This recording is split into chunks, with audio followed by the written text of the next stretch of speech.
Assalamualaikum warahmatullahi wabarakatuh. Selamat pagi teman-teman semua. Karena sudah jam 9.10 lebih, kita mulai ya webinar hari ini. Perkenalkan, nama saya Amalia Renata Anggraini, teman-teman bisa panggil saya Rena. Di sini saya akan membawakan dan menyampaikan webinar yang berjudul Peran Manajemen untuk UMKM. Nah, ini untuk data diri saya. Saya adalah salah satu peserta studi independen bersertifikat di BISA AI, tepatnya di AI Manufaktur. Di sini ada 3 agenda yang akan kita jalani. Yang pertama ada penyampaian materi pembuka, yang kedua ada penyampaian materi utama, dan yang terakhir atau yang ketiga ada sesi diskusi atau sesi tanya-jawab.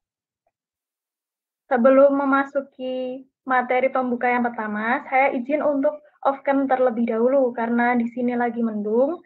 Takutnya suara saya nanti itu putus-putus karena sinyal yang tidak stabil. Selain itu, saya berharap teman-teman itu hanya fokus ke materi yang saya tampilkan di layar ini. Terima kasih, saya izin off-cam terlebih dahulu.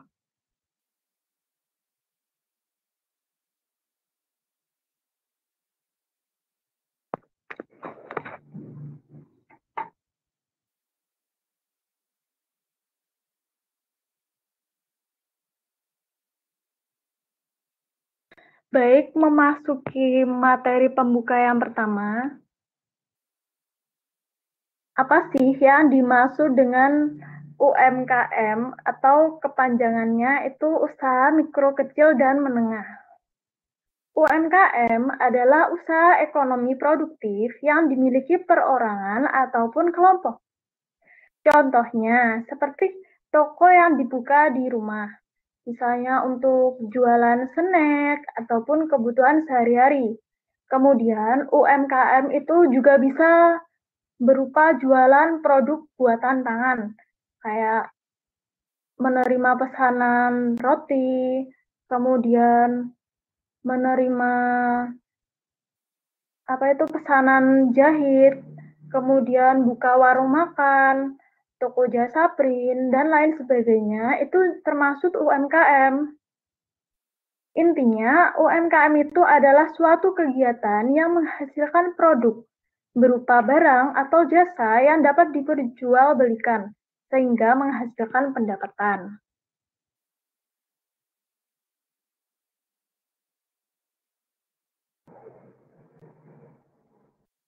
Dari gambar UMKM Indonesia yang saya dapatkan melalui website Kementerian Koperasi, Usaha Kecil dan Menengah, atau disebut dengan Kemenkop UKM, pada bulan Maret 2021 lalu, jumlah pelaku UMKM di Indonesia mencapai 64,2 juta dengan kontribusi terhadap produk domestik bruto atau biasa dikenal dengan PDB sebesar 60,5%, yang mana 60,5% itu sekitar 8 triliun rupiah.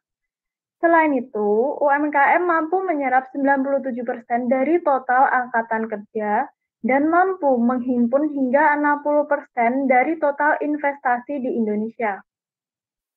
Jadi, UMKM itu memiliki peran yang sangat penting bagi perekonomian di Indonesia. Karena dengan semakin banyaknya dan berkembangnya UMKM di Indonesia, maka semakin banyak pula produk yang dihasilkan. Yang mana dari hal tersebut, maksudnya penjualan produk, dapat menghasilkan pendapatan dan menyerap tenaga kerja. Sehingga UMKM ini perlu dikelola dengan baik agar dapat meningkatkan pertumbuhan perekonomian di Indonesia. Lalu bagaimana caranya? Yaitu salah satu caranya adalah dengan manajemen.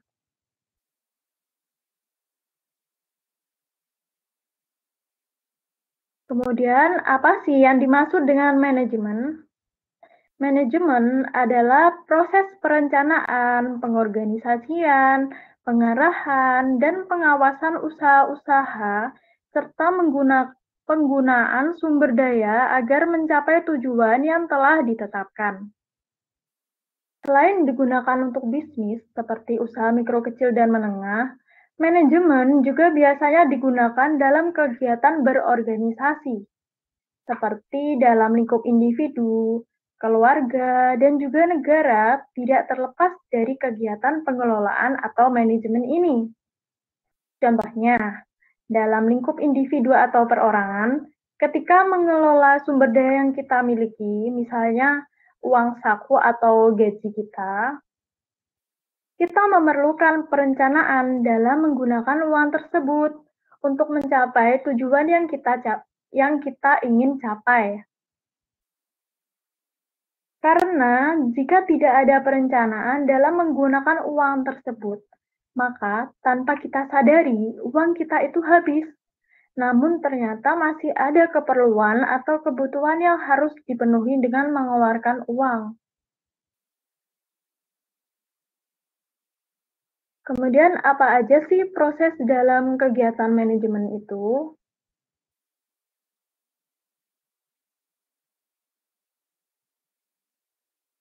Dalam kegiatan manajemen ada 4 kegiatan yang harus dilakukan. Yang pertama adalah perencanaan. Diperlukan untuk menyusun dan menetapkan hal-hal apa yang harus dilakukan untuk kedepannya. Perencanaan dapat berupa penentuan strategi, tujuan, dan lain sebagainya. Yang kedua, ada pengorganisasian. Berupa penentuan cara dalam mengatur berbagai hal yang untuk keberlangsungan suatu usaha kita, seperti mengatur sumber daya dan aktivitas usaha yang harus kita lakukan. Yang ketiga, ada memimpin, yaitu pengarahan dan pengkoordiniran dalam kegiatan usaha. Dengan adanya pemimpin, kegiatan usaha yang dilakukan dapat berjalan secara kondusif dan tidak berantakan. Memimpin juga dapat berupa memotivasi karyawan agar mampu bekerja secara baik dan tepat. Dan yang keempat, atau yang terakhir, adalah pengendalian. Maksudnya adalah proses pengawasan dan pemantauan terhadap setiap aktivitas usaha, dan juga melakukan evaluasi ataupun koreksi apabila terjadi penyimpangan. Dengan pengendalian, penyimpangan yang ditemukan dari pengawasan dapat segera diatasi, agar penyimpangan tersebut tidak bertambah besar dan merugikan usaha.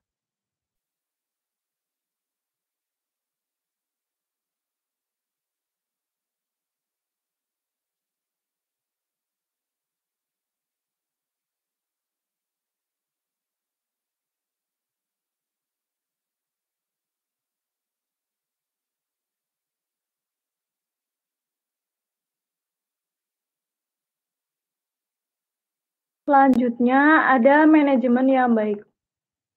Dalam penerapan manajemen, alangkah baiknya menerapkan manajemen yang baik.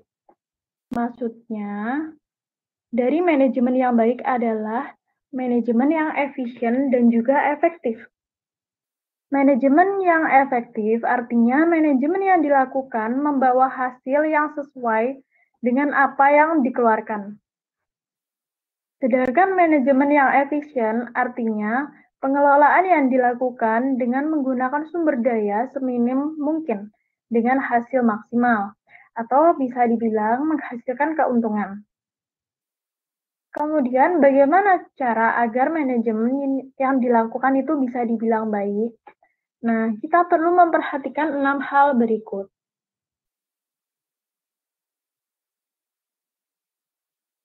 Yang pertama ada kontrol lingkungan.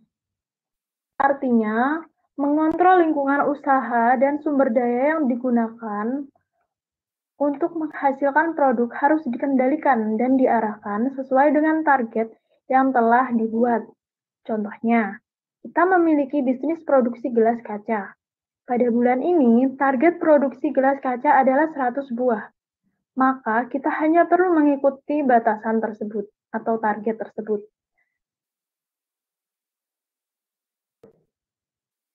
Dengan membuat 100 buah gelas kaca pada bulan ini tidak lebih dan tidak kurang, karena target tersebut dibuat dengan mempertimbangkan berbagai hal.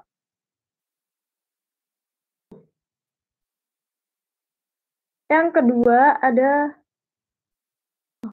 ketiga ada menangani informasi. Artinya, informasi yang disampaikan pada orang yang berkaitan pada usaha kita, misalnya pemasok, pegawai, dan lain sebagainya, harus disampaikan secara jelas agar tidak terjadi miskomunikasi dan misinterpretasi yang dapat memperhambat atau bahkan merugikan usaha kita. Yang keempat, ada meningkatkan dan mengembangkan. Selain kita perlu untuk meningkatkan usaha kita perlu mengembangkan usaha kita juga. Karena jika kita terlalu nyaman berada di zona aman, bisa-bisa usaha kita mengalami kemunduran akibat dunia yang semakin berkembang, juga pesaing yang semakin banyak. Sedangkan usaha kita tidak melakukan peningkatan ataupun pengembangan. Yang kelima, ada memotivasi. Memotivasi ini dapat dilakukan untuk diri kita sendiri maupun untuk orang lain yang berhubungan dengan usaha atau bisnis kita, seperti karyawan. Jika suatu kegiatan dilakukan dengan niat atau adanya motivasi, maka kegiatan yang dilakukan akan dikerjakan semaksimal mungkin dan penuh semangat. Yang keenam, dan yang terakhir adalah pemecahan masalah. Setiap usaha atau bisnis yang dijalankan, pasti ada saja masalah yang menghampiri. Hal tersebut wajar ya, karena tidak ada apapun di dunia ini yang tidak pernah memiliki masalah. Adanya masalah tersebut harus diselesaikan agar tidak menghambat usaha kita. Dengan pemecahan masalah yang tepat, usaha kita juga mampu berkembang dengan baik.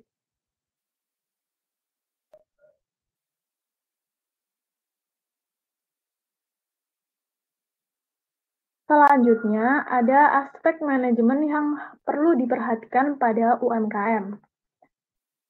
Yang pertama adalah manajemen keuangan, yaitu pengelolaan yang berhubungan dengan keuangan usaha. Salah satu bentuknya adalah dengan memisahkan uang pribadi dan uang usaha, merencanakan anggaran, dan lain sebagainya. Yang kedua, ada manajemen sumber daya manusia.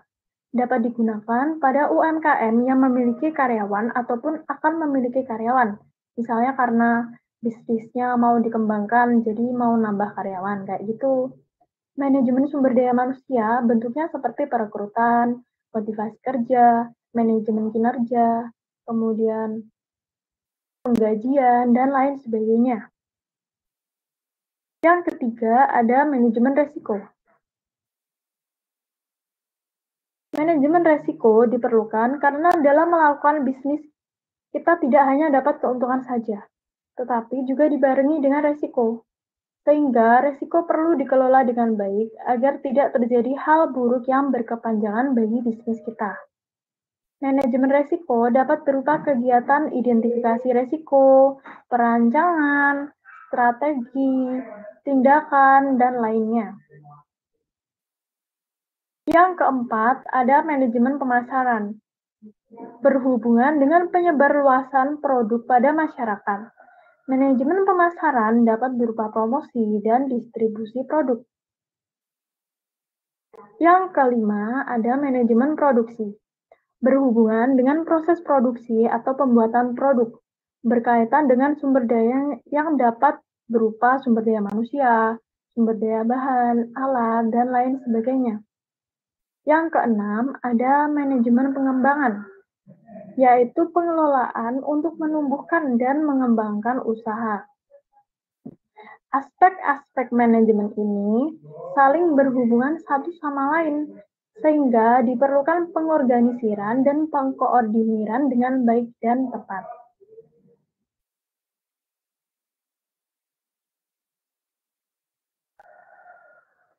Selanjutnya adalah peran manajemen. Nah, ini memasuki materi yang utama ya, karena yang sebelumnya itu materi pembuka. Oke, memasuki materi utama ini, dari materi-materi pembuka yang telah saya sampaikan sebelumnya dapat diambil kesimpulan bahwa penerapan manajemen pada UMKM dapat memberikan dampak positif yang secara umum ada 3 ini. Yang pertama, membantu mengembangkan usaha. Karena dengan manajemen suatu usaha memiliki perencanaan untuk kedepannya. Jadi ada rencana untuk kedepannya, karena kalau nggak ada rencana, bisa-bisa suatu usaha itu asal jalan tanpa adanya perencanaan itu bisa membuat kerugian bagi usaha itu sendiri. Yang kedua, usaha mampu bertahan. Dengan manajemen, mampu membuat usaha bertahan dalam berbagai kondisi, misalnya pada kondisi teknologi semakin berkembang dan ketika saat pandemi, yang mana dari dua kondisi tersebut, jika bisnis menerapkan manajemen, maka pastinya mereka akan berpikir, wah dunia ini makin berkembang, teknologinya makin bagus, tentu kita juga perlu mengembangkan usaha kita dengan mengikuti teknologi yang semakin berkembang itu. Selain itu, ketika kondisi pandemi, misalnya kita itu punya bisnis jualan baju ya, jualan baju ketika masa nggak ada pandemi itu kan orang-orang belinya offline, kebanyakan offline gitu. Tapi karena ada pandemi ini, kita harus mikir, ini bagaimana cara kita mengelola baju-baju ini biar terjual. Maka dari itu, kita menerapkan manajemen pemasaran. Manajemen pemasarannya itu menggunakan penjualan secara online, kayak gitu. Yang ketiga adalah mempermudah pengelolaan. Karena dengan kita menerapkan manajemen, kita dapat mengetahui gambaran kegiatan yang akan kita lakukan ke depannya. Terus apa yang kita perlukan untuk merealisasikan rencana untuk kedepannya itu, dan gambaran apa yang akan kita dapatkan ketika kita berhasil merealisasikannya.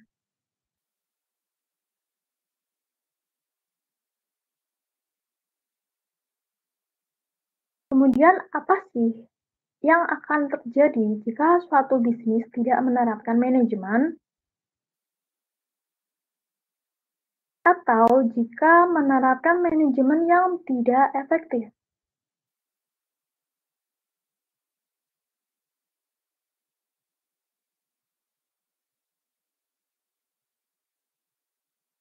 Ada 3 hal yang mungkin akan terjadi. Yang pertama ada pendapatan menurun, yang kedua salah saing, dan yang ketiga bangkrut. Untuk lebih jelasnya, langsung aja ke contoh kasus realnya. Untuk contoh kasusnya ini, kebanyakan saya ambil dari perusahaan, yang mana perusahaan jika tidak menerapkan manajemen yang baik, bisa mengalami hal buruk. Apalagi untuk UMKM yang lingkup bisnisnya lebih kecil. Ini adalah perusahaan yang telah tutup. Salah satu penyebabnya itu berhubungan dengan manajemen. Yang pertama ada Nokia. Nokia adalah salah satu perusahaan yang pernah menjadi pionir produk telepon genggam dan sekaligus pemimpin pasar di era 1990-an hingga tahun 2000-an. Namun sekarang telah mengalami kebangkrutan yang disebabkan oleh berbagai hal, di antaranya 3 ini. Yang pertama, tidak berinovasi. Karena dengan kesuksesan puluhan tahun membuat Nokia puas dengan keberhasilan yang telah dimiliki. Yang mana ini namanya bisa dibilang terlalu nyaman berada di zona aman, seperti yang saya jelaskan tadi. Yang akhirnya membuat mereka tidak berinovasi dan tidak menyambut teknologi baru yang memang dibutuhkan konsumen. Yang kedua, terlalu percaya diri. Karena kesuksesan puluhan tahun itu, Nokia sulit menerima masukan yang bertujuan untuk mengembangkan usaha. Selain itu, mereka percaya bahwa konsumen tetap akan setia pada produknya, yang mana dari hal tersebut bisa dibilang Nokia memiliki kepercayaan diri yang berlebih. Yang ketiga, tidak memperhatikan konsumen. Karena terlalu percaya diri bahwa konsumennya akan tetap setia, hal ini membuat Nokia tetap menggunakan software yang kurang diminati konsumen, tanpa memperhatikan keinginan dan keperluan konsumen. Dari hal ini dapat disimpulkan bahwa manajemen resiko, manajemen produksi, dan manajemen pengembangannya itu kurang baik. Karena dengan semakin berkembangnya teknologi pada zaman itu, harusnya mereka itu sadar bahwa produk mereka juga harus ikut berkembang agar para konsumen tidak pergi ke pesaing.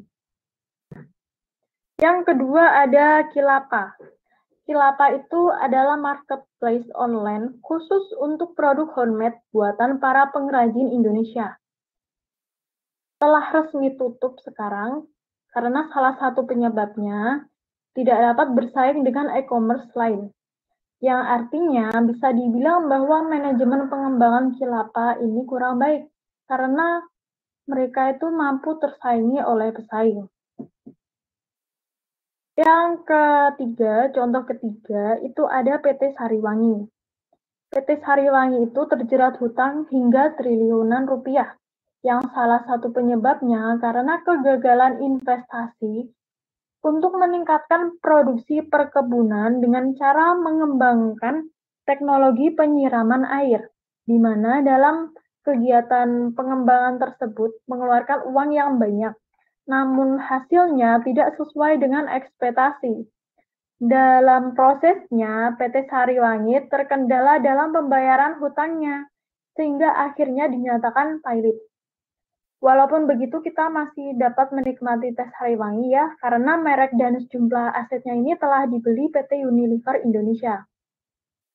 Dari penyebab tutupnya PT Sariwangi ini,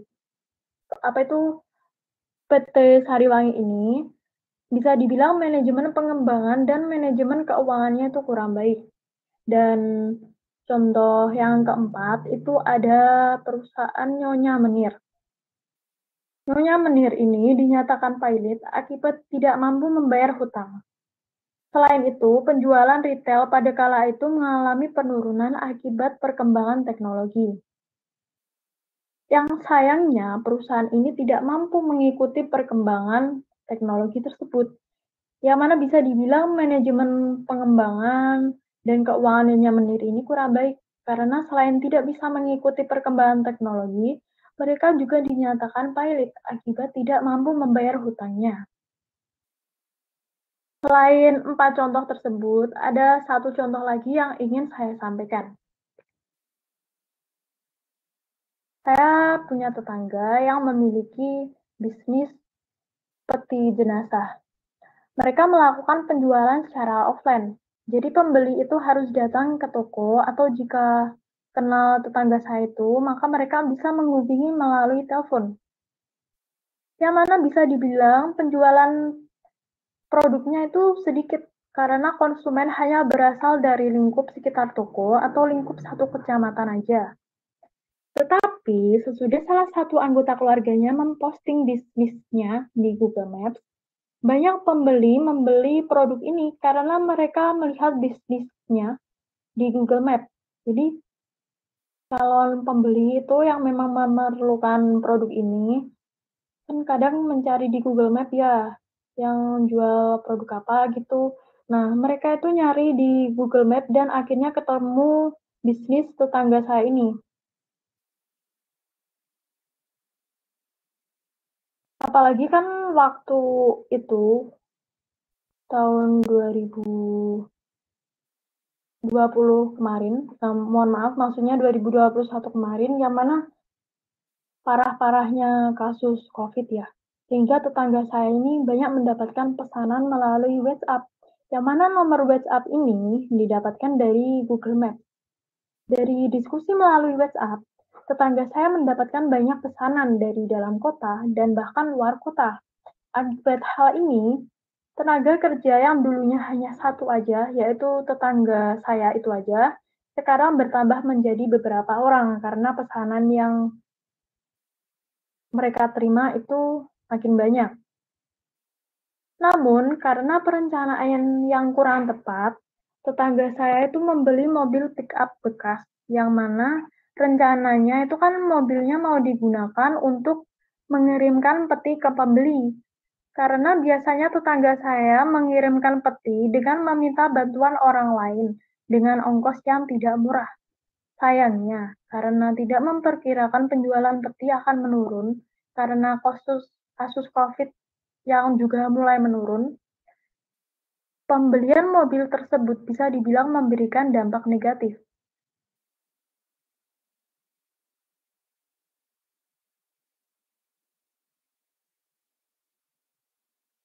Karena uang yang dikeluarkan untuk membeli mobil tersebut itu jutaan rupiah.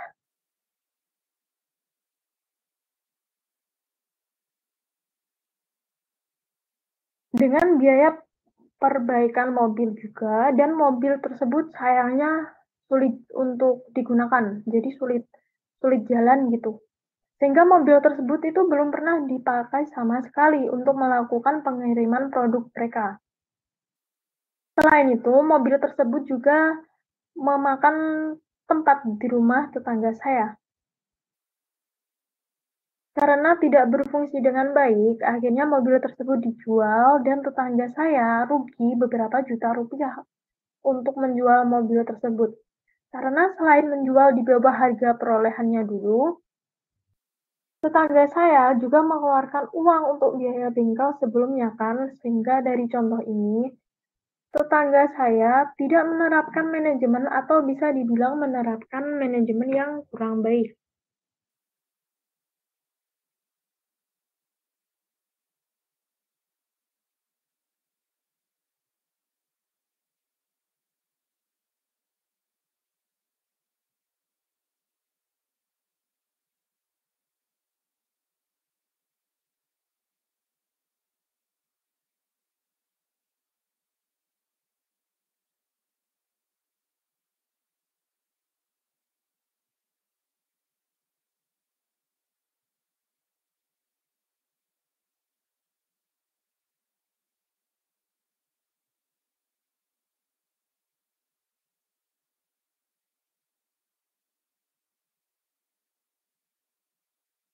Jadi, dari materi yang telah saya sampaikan tadi, bisa disimpulkan bahwa manajemen itu memberikan dampak positif bagi bisnis ataupun UMKM.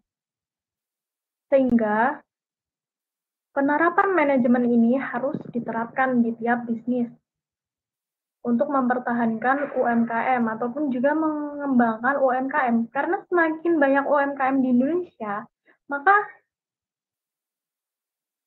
tingkat perekonomian di Indonesia itu juga meningkat. Yang mana kalau tingkat perekonomian di Indonesia itu meningkat, maka kesejahteraan rakyat itu juga meningkat.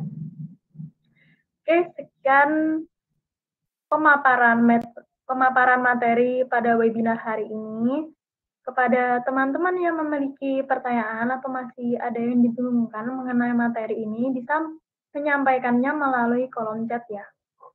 Oke, untuk waktunya itu saya batasi aja ya, 10 menit, jadi jam 9.50 kalau nggak ada pertanyaan, kita akhiri webinar hari ini. Oke, saya tunggu pertanyaannya.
Oke, di kolom chat udah ada 2 pertanyaan. Yang pertama dari Kak Messi Vidya Putri. Pertanyaannya adalah, bagaimanakah manajemen yang tepat itu? Oke, baik, akan saya jawab. Manajemen yang tepat itu adalah manajemen yang menerapkan 4 proses manajemen yang telah saya tetapkan, yang telah saya jelaskan tadi. Selain itu, manajemen yang tepat itu juga alangkah baiknya itu menerapkan manajemen yang baik. Maksud dari manajemen yang baik ini adalah manajemen yang efektif dan juga efisien. Selain itu, manajemen itu diterapkannya itu harus sesuai dengan tujuan bisnis yang telah ditetapkan usaha kita. Misalnya, kita itu punya usaha bisnis catering ya. Dengan tujuan bisnis kita itu mendapatkan keuntungan sebanyak-banyaknya dengan konsumen yang sebanyak-banyaknya juga. Nah, dari itu kita perlu melakukan penerapan aspek-aspek manajemen yang antara lain seperti manajemen keuangan, manajemen pemasaran, dan juga manajemen produksi. Karena dengan ketiga manajemen tersebut bisa dibilang tujuan bisnis kita ini bisa tercapai gitu. Misalnya ya, manajemen keuangan itu udah ngatur anggaran untuk manajemen produksi dan manajemen pemasaran. Nah, dari situ kan manajemen promosi itu bisa menggunakan uang anggaran tersebut untuk mempromosikan bisnis kita ini, kan bisnis kita bisnis catering ya. Dari situ manajemen produksi juga itu kan udah dapat anggaran. Dari situ manajemen produksi itu membeli bahan baku itu harus yang sesuai dengan anggaran yang telah diberikan oleh manajemen keuangan. Yang mana biasanya tuh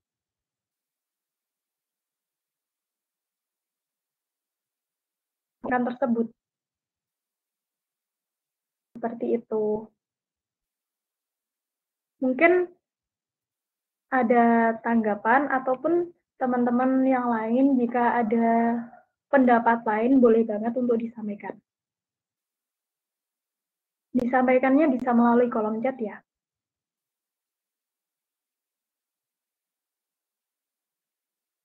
Oke, pertanyaan yang kedua dari Kak Brigita Anjasari Berlina. Apakah penerapan manajemen pada bisnis itu ada dampak negatifnya? Oke, menurut saya, pendapat saya, penerapan manajemen pada bisnis itu nggak ada dampak negatifnya. Karena manajemen ini justru memberikan dampak positif bagi bisnis kita. Tapi lain halnya kalau penerapan manajemen kita itu memperkerjakan manajer ya. Karena kita itu memperkerjakan manajer itu kan orang ya, manusia ya. Nah, dari situ manajer itu kalau nggak kita pilih dengan tepat, bisa-bisa manajer itu merugikan bisnis kita. Misalnya manajer itu tidak jujur, terus akhirnya dia korupsi uang bisnis kita, ataupun kerjanya itu nggak benar gitu. Kan kita yang rugi ya, kita udah bayar, tapi dia malah memberikan dampak negatif untuk bisnis kita, seperti itu. Kemudian untuk pertanyaan yang ketiga itu dari Kak Siti Aminah, apa perbedaan pengusaha dengan manajer? Oke, pengusaha sama manajer itu dalam lingkup pengelolaan bisnis itu memiliki perbedaan. Untuk pengusaha itu bisa menjadi manajer untuk bisnisnya sendiri. Jadi untuk lingkup pengelolaannya itu lebih besar karena kan itu bisnisnya dia sendiri ya. Jadi dia itu mau mengelola bisnisnya kayak apa itu nggak perlu meminta izin pada orang lain karena itu bisnisnya sendiri, kecuali kalau bisnisnya itu diinvestasi apa itu didukung atau diinvestori sama orang lain. Nah, tentunya dia sebagai pemilik usaha yang mengelola bisnis itu harus berdiskusi dengan investornya tersebut. Untuk manajer, manajer itu kan orang yang dipekerjakan oleh pemilik usaha. Kalau bisnisnya itu kecil, biasanya hanya memerlukan satu manajer yang mana lingkupnya itu ya bisnisnya itu, bisnis pemilik usahanya itu. Tapi kalau usahanya itu besar, bisa diperlukan beberapa manajer. Misalnya manajer keuangan, manajer sumber daya manusia, manajer produksi, itu kan lingkup pengelolaannya itu beda ya. Untuk manajer keuangan itu mengelolanya ya di bagian keuangan bisnis. Untuk manajer sumber daya manusia itu pengelolaannya ya di lingkup sumber daya manusia dan juga begitu untuk manajer produksi kayak gitu. Dari ketiga pertanyaan yang telah saya jawab, jika teman-teman ada pendapat lain ataupun sanggahan, boleh banget disampaikan di kolom chat. Kayak gitu. Mungkin teman-teman ada pertanyaan lagi. Saya tunggu 5 menit dari sekarang. Jadi jam 9:54. Kalau tidak ada pertanyaan, kita akhiri ya. Oke, saya tunggu.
Karena sudah jam 9:54 dan tidak ada pertanyaan, saya anggap teman-teman sudah memahami materi yang telah saya sampaikan. Oke, baik. Karena tidak ada pertanyaan, kita akhiri webinar hari ini. Sebelum itu, terima kasih saya ucapkan kepada teman-teman yang telah menyempatkan hadir untuk menghadiri webinar hari ini. Dan juga saya mohon maaf kalau ada salah kata ketika penyampaian tadi. Terima kasih. Wassalamualaikum warahmatullahi wabarakatuh. Saya izin untuk mengakhiri webinar hari ini.